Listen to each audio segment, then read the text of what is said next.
Excellent. Excellent. All houses full and the devil take the hindmost. The hell with the ticket shills. Scum. Ah, Mr. Dolby. Good morning to you. Miss Baldwin, I did not know that you were... Mr. Dickens not at home? No, Mr. Dickens is not at home. May I ask, ma'am, were you expected? Well, of course I was expected, Mr. Dolby. Do you imagine that I would call on any gentleman, let alone Mr. Dickens, if I were not expected? There is no note in the diary. Well, then Mr. Dickens forgot to make a note in the diary, Mr. Dolby. Do you not think that that might well be the explanation?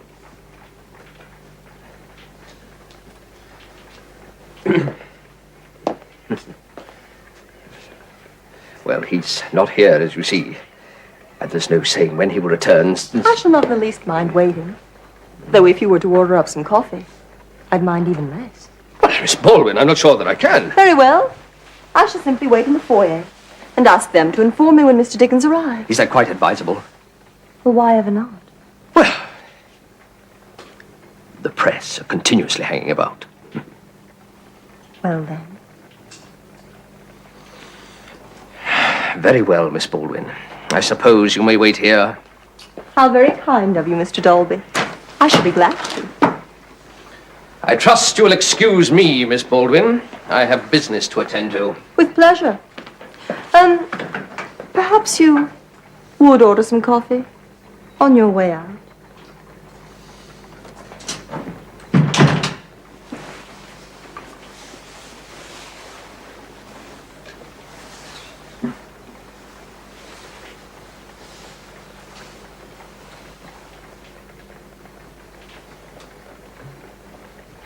Oh, dear. You really are a very much married man, Mr. Dickens.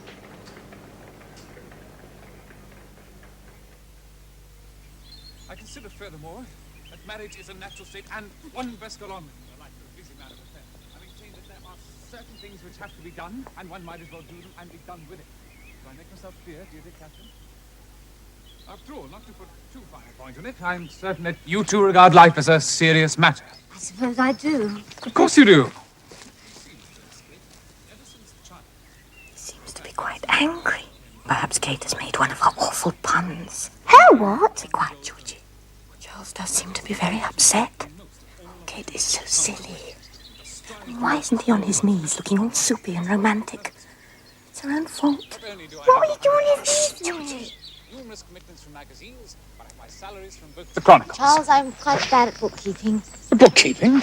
What has bookkeeping got to do with it, my dearest titmouse? Well, I don't understand commissions and things. Although if it means you're doing well, I'm very glad and of course I'm doing well. Very, very well indeed. As well as any bachelor in London, let me assure you, dearest darling Tatey. Well, that's very nice. Nice? What, is that all you can say? Well, really, dearest Wig, nice seems the most inadequate response to my question. Question? Oh, dear, dear Talsy. Now, what question? I've already spoken to your father. He seemed quite delighted about the whole How thing. nice for Papa. Well, really, little mouse, what do you have to say to me? Say? What do I have to say? Well, I have to say that if this is your idea of a proposal, Mr. Dickens...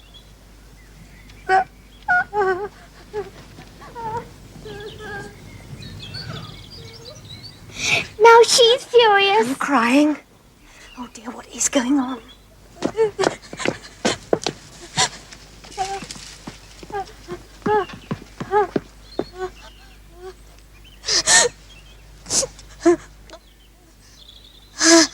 Dearest titmouse, how can you ever forgive your stupid Talsy? Go away. Never. I will never go away from my darlingest angel. Go away.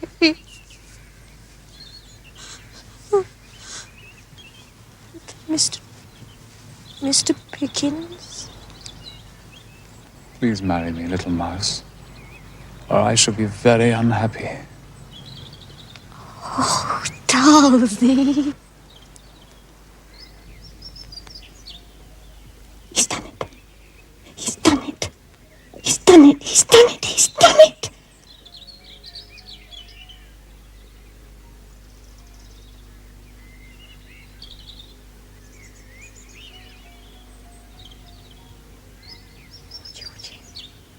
wonderful for Kate. Oh, Mary, don't. Remember what Mama says. We're not losing Kate. We're gaining Charles.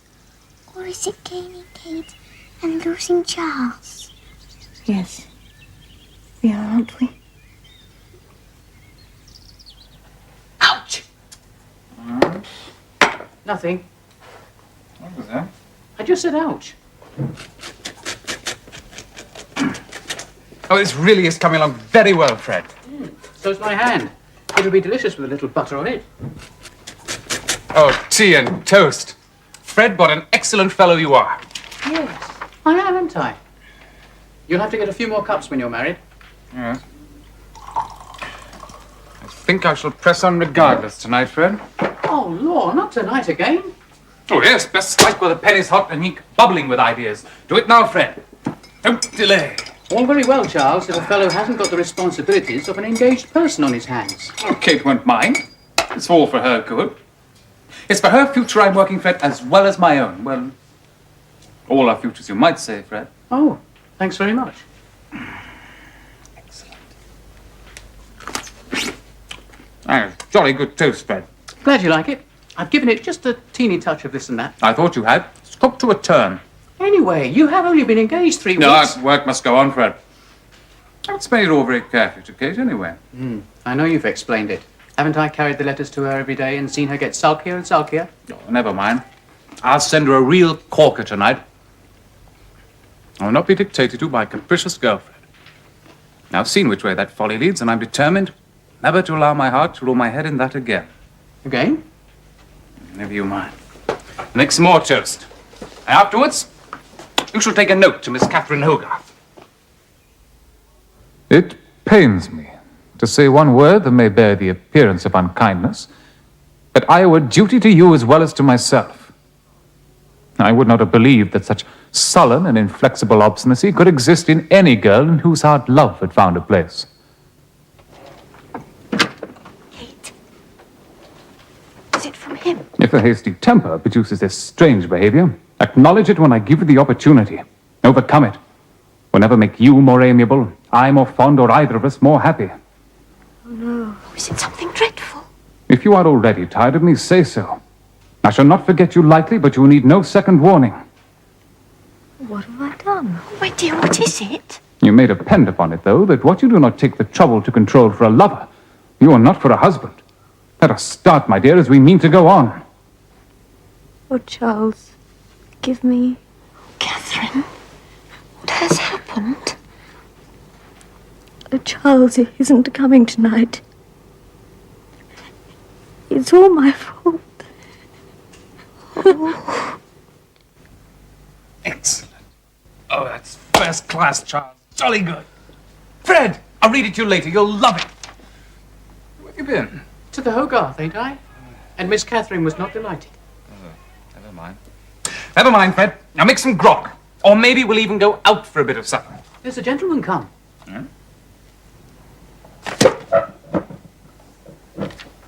God, it's you. Sir? Of course it is. If you say so, sir, but... I do. Fred, what an amazing omen. Yes, isn't it? Is it? Jeannie! Perhaps I'd better come back at some more convenient time. You it was who presided over my first success. Blessed spirit. I really don't know what you're talking about, Mr. Dickens. I am Hall, William Hall of Chapman and Hall. And you have, or had, or were, principal or assistant to a stationers and booksellers? Oh, yes, I was, sir. But I've lately become a partner to Mr. Chapman in a publishing enterprise. And on a certain day, an unforgettable occasion, you, Mr. Hall, sold to me, Charles Dickens, a copy of the monthly magazine containing the first sketch by the inimitable Boz. Oh, I bless you for that forever, sir. Well, if you say so, sir. Your memory is better than mine. Then you are a skilled remembrancer, and I am merely the servant of such a skill. Grog for old Fred. Now, Mr. Hall, sit down by the fire, sir. There. You are for me, sir, eternally an omen of goodwill, and whatever proposition you bear... You do bear a proposition, I take it. Well, an idea had occurred to Mr. Chapman and myself. I accept. Hadn't you better hear what it is? Irresistible success, Mr. Hall. A tremendous triumph. It cannot fail. I embrace it with all my heart. The very man who sold me the copy of the monthly magazine containing my first story to appear in print. Extraordinary coincidence. A sign, my dear sir. No ordinary or extraordinary coincidence, but a sign. A curlicue on the signature of destiny. And so, we fell to business. We have concluded an arrangement with the popular comic artist Robert Seymour to produce for us a series of plates depicting the mishaps of a Nimrod club of Cockney sportsmen. So says little Blackbird, Mr. Hall, very tall black hat, very short black trousered legs. Seymour's been planning that for a long time, but there's been difficulty getting a writer to it. If I may continue, Mr. Hogarth.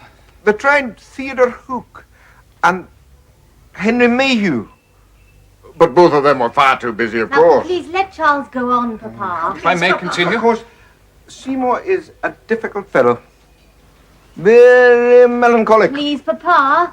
Well. Carry on, Charles. Thank you, sir. So says little Mr. Hall, this firm has the very greatest interest in your work, Mr. Dickens. We are delighted you've agreed to contribute to our monthly library of fiction your extraordinary comic sketch, The Tugsies at Ramsgate. That is funny. Oh, yes, it is. So you see, sir, I'm not entirely unknown to Messrs. Chapman and Hall in my own right. Of course he isn't, Papa. Just so. Mr. Chapman and I are much impressed by your sketches in the monthly magazine, says little Mr. Hall. I believe, come to think of it, that William Clark, who wrote that very funny piece, 3 Courses in the Desert, was also asked to work with Seymour. Really, Papa? That's a tedious piece, not a bit funny, I thought. Tickle the humour of the time, though. Oh, a minor achievement. Anyway, I made it quite clear to Mr. Hall that sporting misadventures are dreadfully overplayed, that I had something in mind that was very much better, and that Seymour would do very well to vary his manner a little and surprise his public by taking a few pointers from my writing. Bravo. Quite scholar, Charles. Had you already written something on the lines? Written? Oh, I never commit thoughts to paper until I have a clear commission and am obliged to write. You see, my way is to keep my thoughts in regular order on different shelves of my brain, ready dictated and labelled, to be brought out when I want them. Fascinating. Terribly clever. I'm still not quite clear. Was Mr. Hall approaching you, or were you approaching Mr. Hall? You may well ask that, sir. By this time, none of us was very sure. But where does the affair rest in? It rests on the fact that I'm commissioned to write 20 monthly parts of 12,000 words each, which will almost certainly appear in boards. A triumph, sir. Excellent idea. Chapman and Hall may well get their money back twice over. And I too, sir. Well, it sounds like a quite excellent opportunity, Charles. Oh, it is, sir. As I was walking down the street, I heard a fellow bellowing, "Cat's meat!" And the sight I saw before my eyes, I'm telling you no lies, it was surprising. All around is Barrow meowing away, for big cats, small cats, tawny cats, squirmy cats, furry cats, and furry cats, slimy grey and stray cats. But Charles, I'm still not quite clear on one point. What aren't you quite clear about, Mr. Hogarth? Just this. Exactly what is this thought you've had for the Chapman and Hall project? My thought? Very simple. I have thought of Mr. Pickwick. Absolutely and impossibly wrong. Now here I have launched Pickwick in all his might and glory. I have him on the coach to Rochester with his friends. I have introduced Alfred Jingle. A palpable hit, if I may say so in all modesty. And I consider that sketch... Yes. Well, I agree that Mr. Seymour is holding to his own lines, though I have expressed my own opinion that Pickwick must be fat. Yes, I've already described to Mr. Seymour, a friend of my own at Richmond, a fat old beau who always wears drab tights and black gaiters. Excellent. Yes, well... Flesh and good humour have always gone together since the days of Falstaff. Bravo, Mr. Chapman. Now, how to communicate this eternal verity to the lugubrious Seymour? I saw something somewhere, I know it. Pickwick is such a fat sort of name, you know. Of course it is. Moses Pickwick, the well-known coach proprietor of Bath, is well-fleshed. Yes, mind, I think that the Pickwick Papers is perhaps a little snappier as a title than the posthumous papers of the Pickwick Club. Oh, it is. Far snappier. Again, you are right, Mr. Chapman. I shall consistently use both titles. Yes, well, I suppose that will be all right. Here it is. Oh, what is it, Mr. Hall? Eureka! Look, I do wish you would apply yourself to our problem, Mr. Hall. I'm doing so, Mr. Chapman, and I think I have the answer here. It's he. We have him. Gentlemen, it's Pickwick. May I? Seymour did it for Robert Penn's angling book. I remember selling several copies of it in the bookshop. Now we must get him to do it for Pickwick. Mr. Horn, you will forever be to me a good, perfectly good genie. Exactly so. Good humour and flesh have always gone together.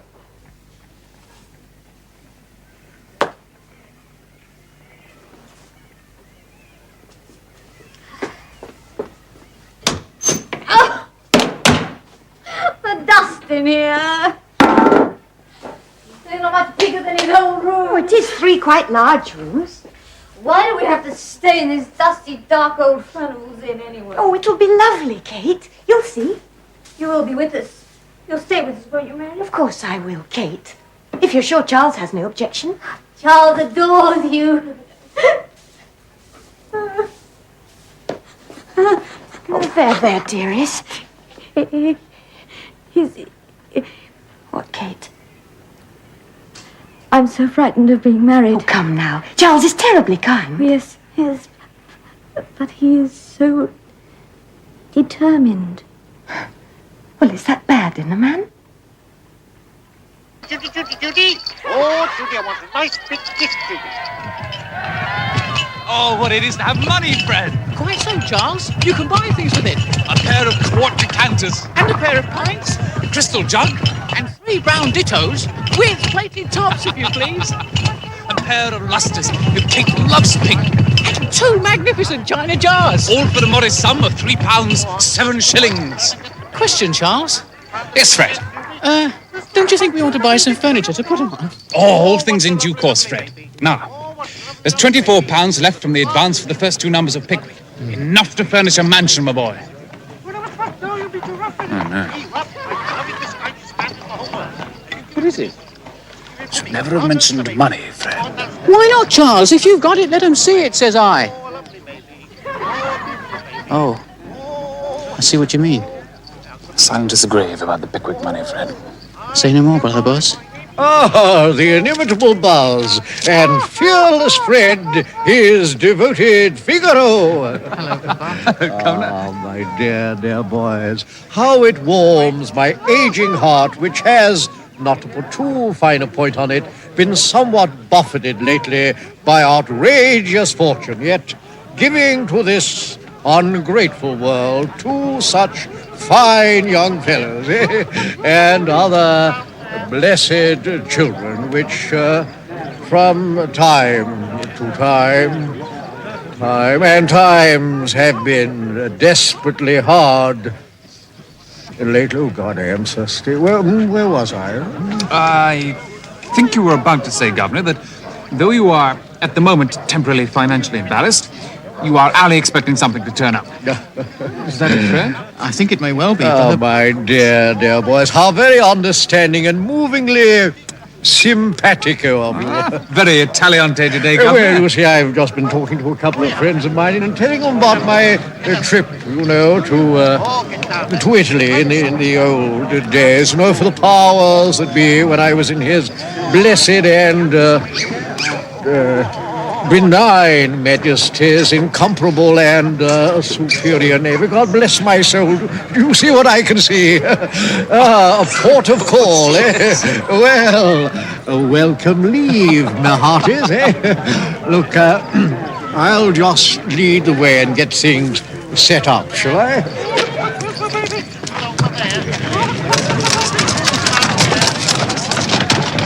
Yes. Spending money like water, eh, my dear fellows? Not exactly, Governor. Well, why not? If you've got it, show it, says I, eh? I hear on the outpost that your efforts have been quite rightly, in a word, rewarded, eh? A commission of considerable value. Just work, Governor, just work. No, Charles, no, not just work. Oh, no, for one of our ilk. Work is always a blessing, remember? Will you always remember that, sir? Thank you, sir. Oh, yes, Charles, work, you see. We embrace work, eh? We worship, we adore work. We should be grateful to lie in the azure arms of beautiful work. Well, I shall have a wife to support soon, sir. Yes, yes, indeed, a wife. You are blessed in all particulars. You see, whereas I have no... Yes, of course I have. Well, no more of that. Thank you. Yes, you see, for myself, I ask very little. But, Charles, I trust that you yourself will soon discover that to be a family man is to be destiny's beggar. And so, my boy, not to put too fine a point on it, I am seriously in need of funds. You don't say so, Papa. How much this time, Governor? Well, you won't believe this, but £15 would resolve it.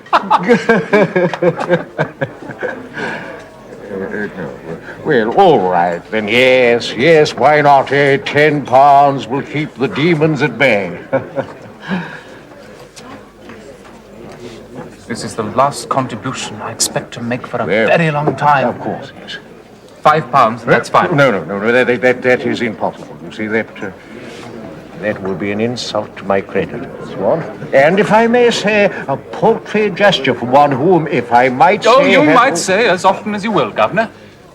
I cleared out for rent, furnishings, and... Oh, never mind what else. I'm about to be married on a couple of hardly enormous publishers' advances. I'm a man about to commit himself to the support of a woman. Now I put it to you, sir. I'm no longer to be regarded as a source of contributory pensions. £5, and that's fine. No, I refuse. You may keep your miserable charity for those who have no... Of course, on the other hand, I do realize you intend no derogation of my paternal status.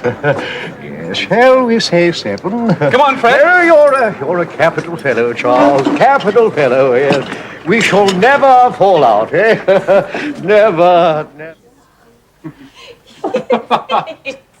He did really. Charles?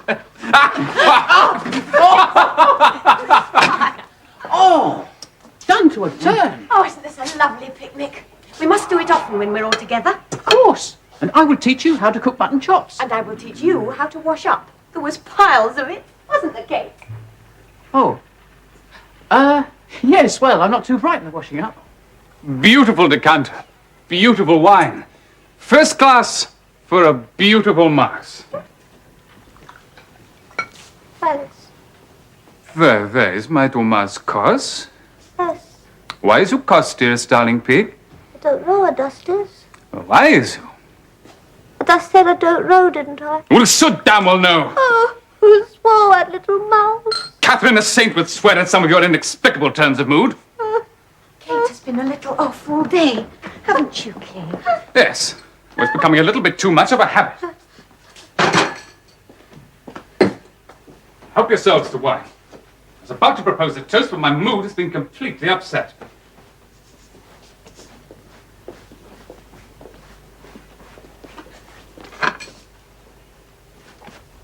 I'm sorry, Charles. Really, I'm very, very sorry. Stop that silly childish talk. It's time you behave like a grown woman, Catherine. I have to remind you that you are to be married in 3 weeks' time. You don't have to remind me of that. Oh, I see. Don't wish to be reminded about your wedding, is that it? Oh.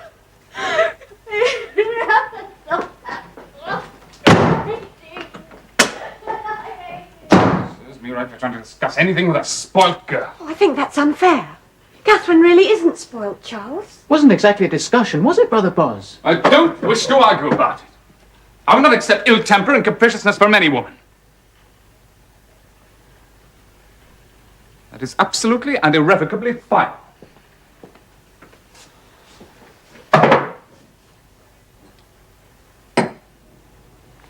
Now drink your wine. Mr. Pickwick does not go fishing. That is most unlikely that Mr. Pickwick will ever go fishing. Indeed, I believe that Mr. Pickwick absolutely detests fishing.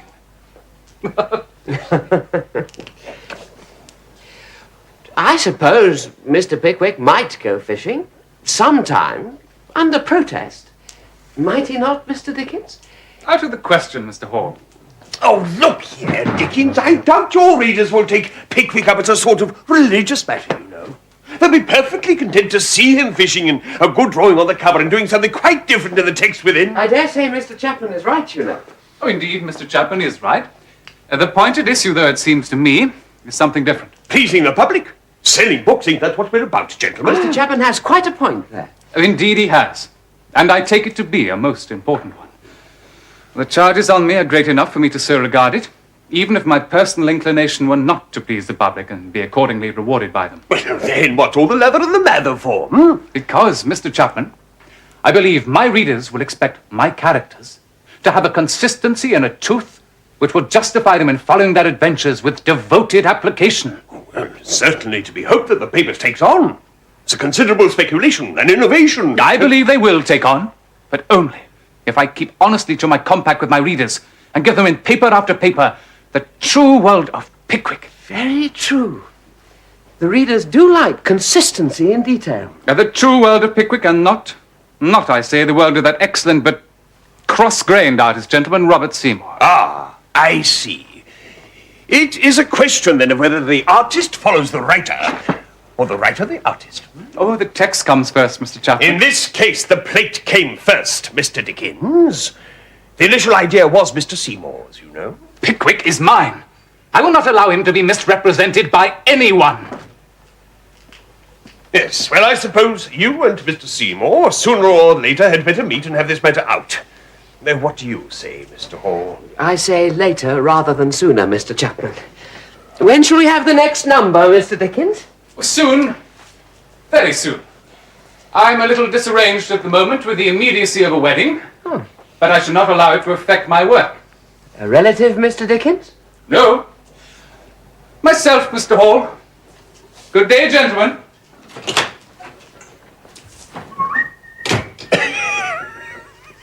Curious, passionate fellow, that. Very. Yes, well, let's hope that this Pickwick thing is a seller. That's all the facts when you come down to brass tacks, ain't it?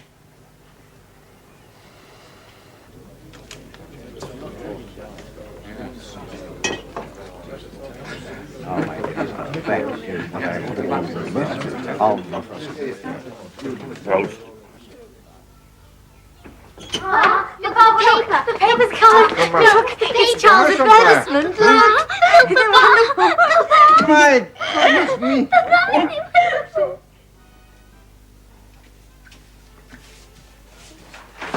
Mary, look! It's the advertisement for Pickwick. Print. It's in all the papers. It's in print. Oh.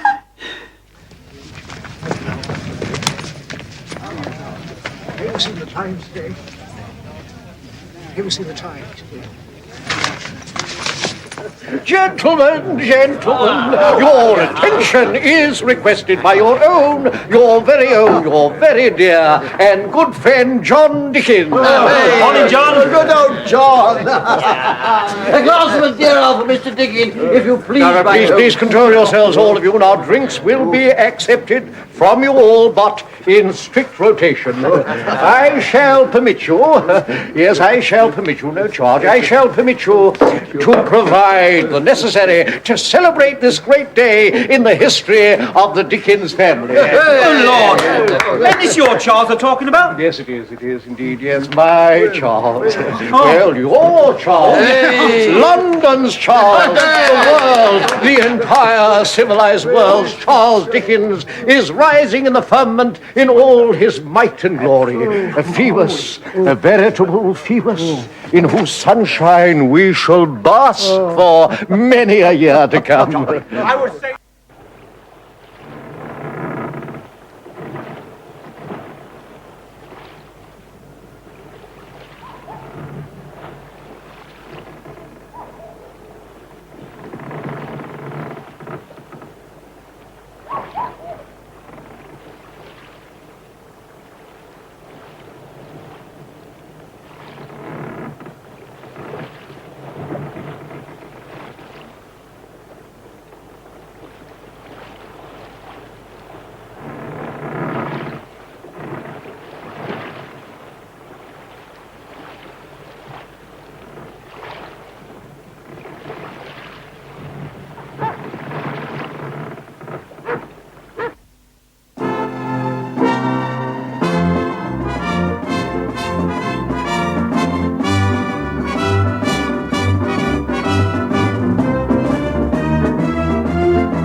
Pickwick Papers #1, 400 copies printed. Still a number in stock. Only 400? It would seem to have been more than adequate. For future issues, we are advised by the excellent Charles Tilt... One of the most experienced and reliable of our wholesalers. ...to send 1,500 copies of each to the provinces. Under that accursed arrangement so totally advantageous to the retailer known as sale or return. Now, how many will return, Mr. Hall? Who can say, Mr. Chapman? On present showing 1,450 at a guess, Mr. Hall. Net result, catastrophe. Hasn't been too encouraging a start, but surely it's too early to Most say of that... the readers are here in London. The readers of Bars are here. The London sales of #1 do nothing to support your optimistic belief that they exist in large numbers, sir. Perhaps more advertisements would More help. advertisements? We've never spent so much on advertising any of our publications. Quite true, Mr. Dickens. We have put on a particular show for Pickwick. Well, I simply cannot understand why. It seems glaringly simple, don't you know, Mr. Dickens? They ain't buying Pickwick, sir. And that's a fact, Mr. Dickens. I cannot understand why. Have you shown Mr. Dickens all the reviews, Mr. Hall? Well, I didn't think that... Show them to him, Mr. Hall. All of them, Mr. Hall. The Times printed Pickwick's dialogue with the cab driver. Yes, but they ain't actually reviewed it. There's the difference. They'll take something for nothing, but they ain't giving nothing away. Don't trouble yourself, Mr. Hall. I've seen them already, thank you. Oh, have you seen Atlas, sir? Exhausted comicality. A strange publication, proposing to be funny, but in fact exceedingly dull. Did you see that, sir? Have I not always maintained that the original concept of a series of sporting club sketches was an outworn comic mode? So he did, Mr. Chapman. And so he done, Mr. Hall. No review in the Observer. The Bath Herald calls the humour enigmatic. But quite harmless, Mr. Chapman. Perfectly harmless. To our public's purse, sir. I doubt it will be so harmless to ours.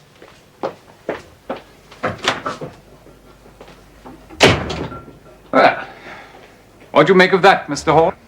We've got off to a bad start, that's all, Mr. Dickens. It could happen to anyone. Ours is as speculative a business as horse racing. Trouble is, it happens to be me. If only you could come up with something. That's all it needs, Mr. Dickens. Something to catch the imagination of the fickle readers. Something to tickle their fancy. Something, if I may so put it, to pepper the palate of Homo vulgaris. That's very learned, Mr. Hall. One has read extensively, Mr. Dickens. And consequently, I have no fear in repeating my original impression, sir, that you have a comic talent which both the critics and the public will one day exaggerate as much as they are neglecting it at the present time. I don't know whether that is one, Mr. Hall, but I shall take it as a compliment. Come up with something for #4, Mr. Dickens. I think I can hold off Mr. Chapman's wrath till then. Wrath? Well, Mr. Dickens, series have been known. Let us not think of that. Only of something to retrieve the present situation. You have created a magnificent English Don Quixote, but something is missing, Mr. Dickens. Some essential ingredient is missing.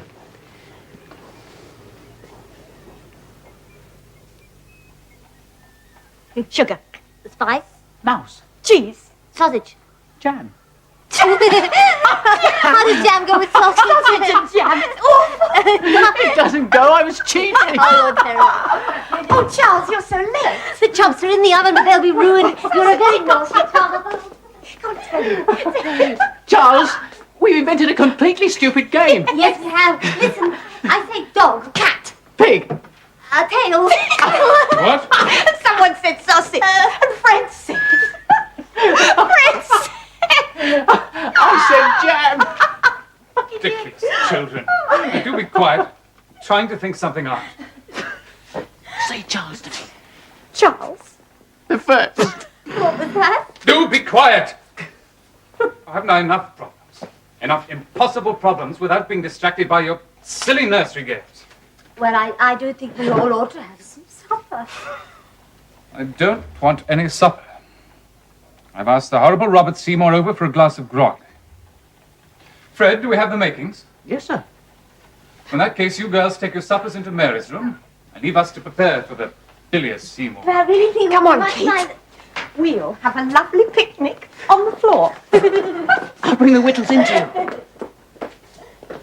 Don't you want any whittles, Brother Boz? Whittles? Yes, whittles. The chops won't be that bad, I think. Not very much in the mood for whittles, Fred. That's a good one you've got there. I'll just take this into the girls.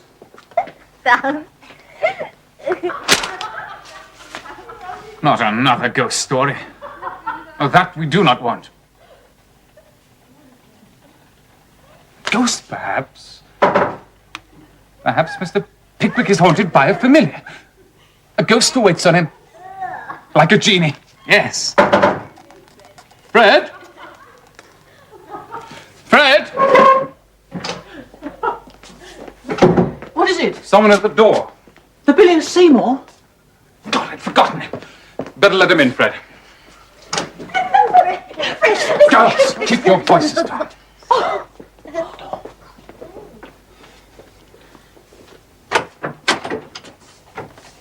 I am Robert Seymour. Come in, Mr. Seymour.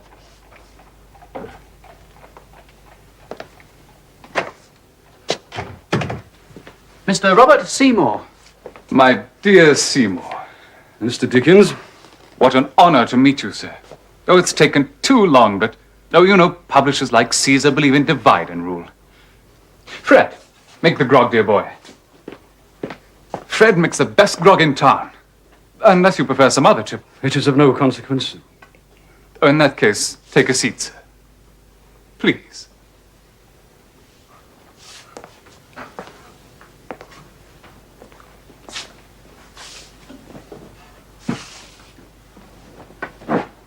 You've no idea how much I've enjoyed your work in the past, sir. More than you have in the recent present, it would seem, Mr. Dickens. Oh, how's that? Oh, no, really, Seymour, you mustn't think that I'm critical. No, sir. But, you know, I thought the sketch you did for the Stroller's Tale excellent in parts. Furniture of the room was depicted admirably. Thank you. But I've been competent to draw a bed and a three-cornered table for many years now. Of course. The alterations I wanted were simply for the woman to be younger, the dismal man less miserable, and the sick man emaciated but not repulsive. Well, that was all. Apart from that, I considered the sketch quite perfect. Oh, good. Well, apart from the fact that I'm unable to draw personages, I am glad to hear that you consider me to be a competent craftsman. Perhaps I should quote you as a testimonial when I go for my next commission. Come along, Fred. Right along with the grog. Ah, come now, Seymour, a blast of Fred's special. Yes, sir.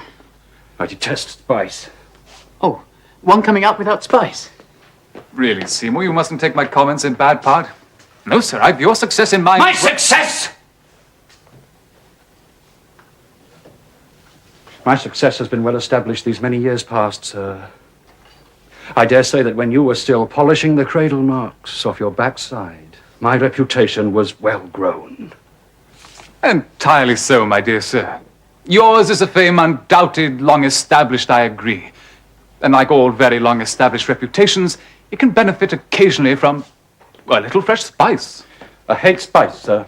Damn it, I hate it. There's none in that, sir. Mr. Dickens. I have come here this evening not to receive your puerile advice on my career, but to offer you a little upon your own. It is this. A shorthand writer may become a first-class hack, but the best hack in the world will never, I repeat, never be an artist. Good night to you, Mr. Dickens. Mr. Seymour! Let me pass, sir. You may pass out of my house and out of my life as quickly as you wish, sir. Let me tell you this. Whether I'm a shorthand writer, a hack, or an artist, I care not. I tell tales for money, sir. If you were to draw my tales, you will draw them as I write them. Good night to you, sir.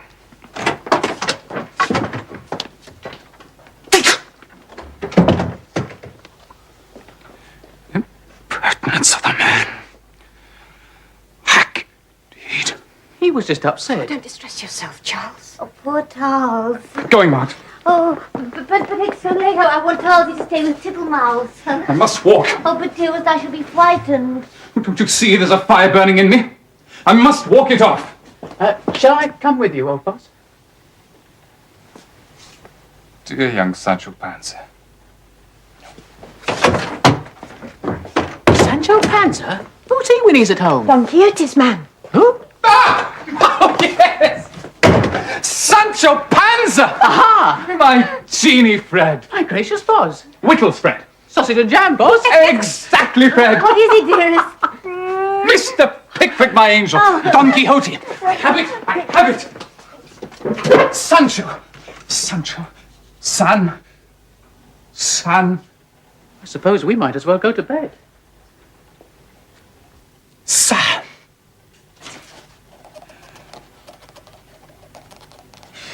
Got you, my lovely. Got you. A sunbeam of placid benevolence played on Mr. Pickwick's features as he said, I have half a mind to engage you myself. Have you, though? Said Sam. Mr. Pickwick nodded in affirmation. What about wages? Inquired Sam. £12 a year, replied Mr. Pickwick. Clothes? 2 suits. Work? To attend upon me and travel about with me and these gentlemen here. Take the bill down, said Sam emphatically. I'll let to a single gentleman and the terms is agreed upon. You accept the situation? Inquired Mr. Pickwick. Certainly, replied Sam. If the clothes fit me half as well as the place, they'll do. Excellent. First rate, Mr. Dickens. Bravo. Bravo. That's a bit more like it, don't you know? Much more the case, I would say. The missing ingredient, gentlemen. Oh, yes, Mr. Dickens, I would certainly say it is. Great improvement, Mr. Dickens, but let's not count our chickens, sir. I've no doubts about it, gentlemen. Did he ever? Never. Exactly. Come. Let's hope that's the new plate from Seymour. We're running very late. One thing I must insist upon, Mr. Hall, and that is that the excellent Seymour follows my description of Sam Weller to the letter. Naturally, the character is quite clearly your invention. To the letter, Mr. Hall. Catastrophe. Is it from Seymour? Oh, if he's withdrawn, it is not a catastrophe. There are other artists. The poor fellow has indeed withdrawn. He blew his brains out last night. Dear God. In the summer house of his garden in Islington. The muzzle of a fowling piece in his mouth. After finishing the new plate for the dying clown. Tragic affair. Tragic indeed. Dear God. Best and dearest of wives, for best of wives you have been to me. Blame, I charge you not anyone. It is mine own weakness and infirmity. I don't think anyone has been a malicious enemy to me. I have never done a crime my country's laws punish with death, yet I die. My life it ends. I hope my Creator will grant me peace, for which I have prayed in vain whilst living.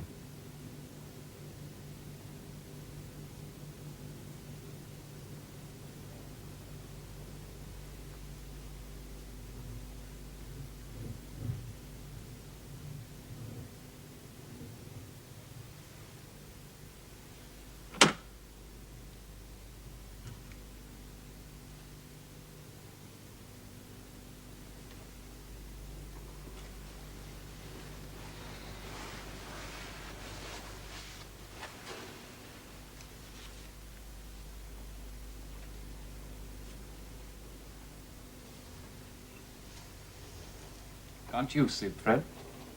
Neither can you, Brother Boss. You haven't stopped working since that terrible thing. Well, the work must go on, Fred. The work is always in progress, Fred. The work is never ending. Of course. Was his destiny. He had his and I had mine, and nothing could change it. There's nothing to complain of, Fred. The work must go on. It wasn't your fault, Charles. You didn't know that he was ill. He was ill. I am ill. Every writer, every artist is ill. Illness is loneliness. Possibility of trying to communicate with those other than the beings in our minds.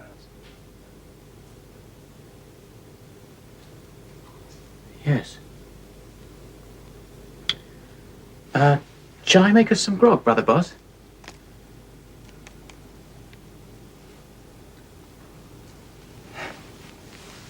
Harmonious thought at last, Brother Fred.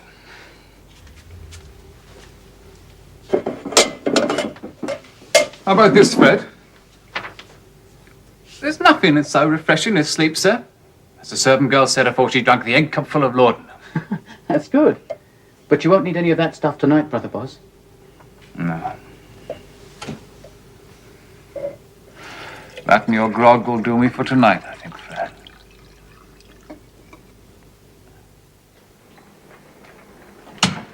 As I went walking down the street, I heard a fellow bellowing, "Ole!" Good Lord. Miss Baldwin, what on earth are you doing here? Mr. Dickens. I mean, I'm delighted to see you, my dear young lady, but did we have an appointment? How on earth could I possibly forget such a thing? No, we did not have an appointment. Then, I had a sudden desire to take you out for breakfast at a little place I know which I'm sure is too modest and charming for any of your important acquaintances to know of. you wish to take me out to breakfast? Well, why ever not? My name is Baldwin. I think I've expressed myself on numerous occasions as to the prerogative of the male to rule in such matters. Mr. Dickens, I am only suggesting that you be my guest at breakfast, as I've been yours at dinner. Do you think that to accept such an invitation will undermine the status of your sex in the world? Well, quite frankly, yes, I do. Yes, I think it's the thin end of the wedge. But what an amazing adventure. Ah, Chief, back. There's a problem still about Yes, those first night... later.